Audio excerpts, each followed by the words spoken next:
just like going crazy. He's screaming both sidelines, get somebody out here, get somebody out here. And you know, by the time the players wander out in the field and they see what's going on, it's just like, wow. Lawrence, the guy who made the hit, felt worse than probably Joe at the time. LT actually did not say anything to me on the field, but I will tell you this. I remember everything that happened that night. I remember Bubba Tyer coming out and getting right here in my left ear. I remember telling Bubba, do me a favor, please, call my mom, tell her I'm okay.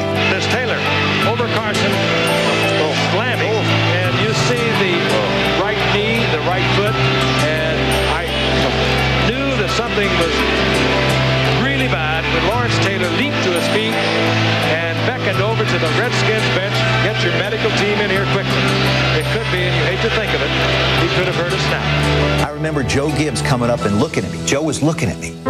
And this is the truth. This is the conversation. Joe looking down at me. He goes, Joe, for 6 years we've been together. Joe, you've meant so much to this football team. Joe, this is a heck of a mess you've left me in.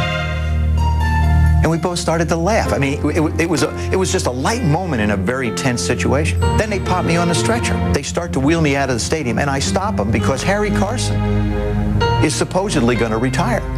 And all the Giants were standing off of my left side. And now there's an ovation for Joe Theisman, who I'm sure has played his last play. And then when they wheeled me out of that stadium, all those people stood up and gave me a personal ovation like I'd never heard before in my life. And right then and there, really, whatever Joe Theisman was, died. And it was a rebirth of someone who hopefully has learned to understand and appreciate people a lot more. And that was a defining moment in my life.